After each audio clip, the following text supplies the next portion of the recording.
This, my friends, is a brand new version of the PS5 Pro. So just a couple weeks ago, Sony released a revised PS5 Slim that was basically just cheaper for them to make and importantly had a smaller SSD. Now, it's time for the PS5 Pro to get the upgrade treatment.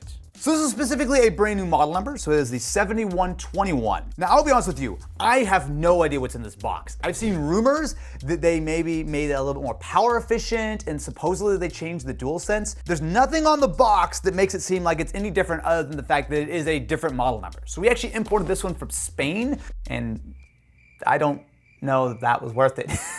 Now I don't know if this is a European thing or what, but it points out a couple things you shouldn't do. Don't punch it, stay away from spiders, and don't give it your money.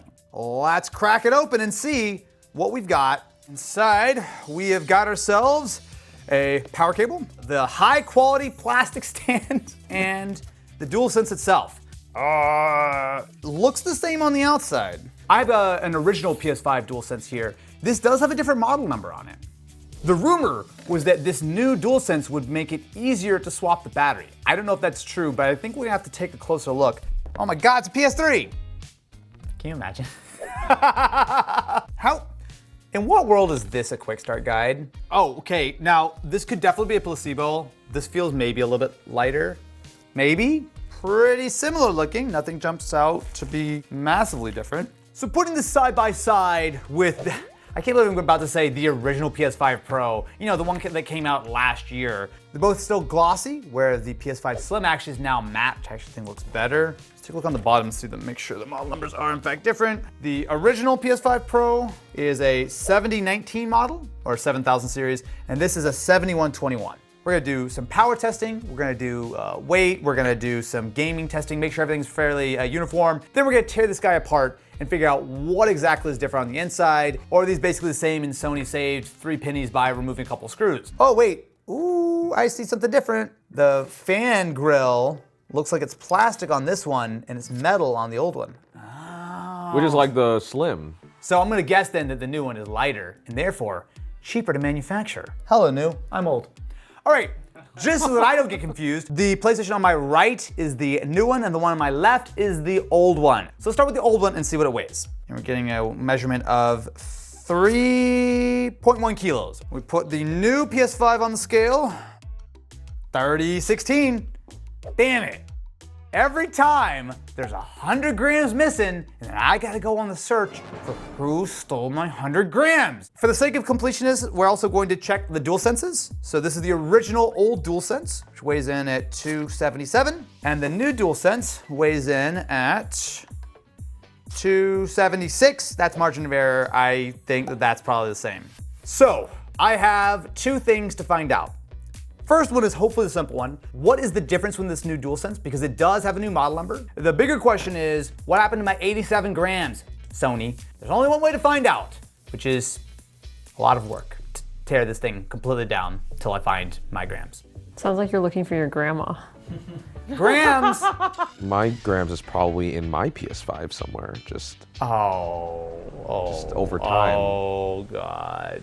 So now that we've got our PS5 Pros up and running, there's a couple of initial thoughts. So the rumor going into this is that the 2025 model would be about 2 to 3% more efficient, and that's about what we're seeing. So in idle numbers, they're actually very similar between 2024 and 2025. However, if you jump into Astro's Playroom, the game we've tested every single PS5 with ever, we are actually seeing a 3 to 4% improvement on the 2025 PS5 Pro. Now that is not massively substantial, but it is a slight improvement. Now that to me makes me think that there's probably no difference with any of the main components like the actual chip itself. We'll find out when we dive in, but 3 to 4% improvement is what we're seeing at first. Next, let's jump into our thermal testing. So starting with the 2024 model of the PS5 Pro, it's a little bit warm on this side. I'll actually say it's warmer on the bottom.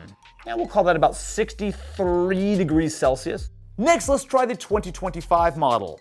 Very close. It's 61, 62 degrees. Not a substantial difference, but it does kind of make sense. If this one's taking slightly less power, it's ever so slightly cooler. So no big surprises here. It seems like the new PS5 Pro is a little bit more efficient, maybe just a touch cooler. But one thing I noticed immediately when we set them both up side by side is that the new PS5 Pro is noticeably quieter. Now that wasn't exactly a huge problem with the original PS5 Pro, but when you put these two side by side, not only is the new PS5 quieter, but also to me, it has a nicer tone. Take a listen.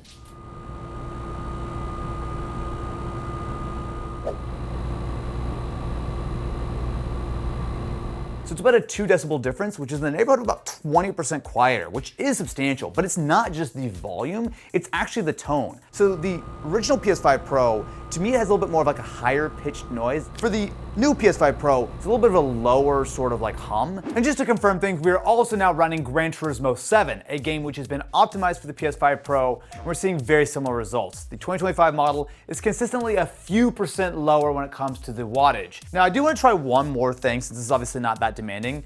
Ken, we need to set up replay mode. So I have saved a replay that I've done on both machines. They're not gonna be 100% the same. Sure, but again, this should be probably the most demanding thing we can throw at it because this is gonna be running with full ray tracing. We're seeing 220 range, but consistently the 2024 model is a little bit higher. Seems pretty clear to me that the new PS5 Pro runs with a little bit less power, it's a little bit cooler, and it's actually quieter. But before we tear it fully apart, I actually want to take a closer look at the DualSense controllers, because even though they look incredibly similar on the outside, this has a new model number. So taking a closer look at the DualSense controllers, there are some differences here, but I'm not entirely convinced that they're important differences, if I'm honest with you. So the most obvious visual change once you take off the back shell is that the 2025 model has added this little bit of support that the 2024 model didn't have. The most obvious thing though, is it looks like they've removed one of the microphones. So the DualSense, my understanding is it has 2 microphones, one on the front and one on the back. Well, you can see the rear microphone on the 2024 is very front and center, but on 2025, there's nothing there.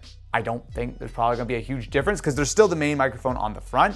Something to point out. The battery is also different. So even though it's the same size, it's a different part number, the new 2025 model has a different connector compared to the 2024. There's some other smaller things we noticed. So some of the things, for example, the motors and the handles, they're different parts from different companies. Now, I couldn't tell a difference when I was playing these back to back. So it could just be a thing where Sony just sourced for multiple companies the same general part. But not a big difference if I'm honest with you, but it is a new DualSense.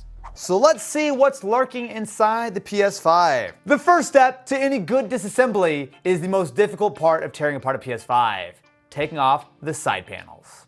I can't do it. This is like the 7th time we've taken apart a PS5. I know, and I scratched it half the time. You still can't.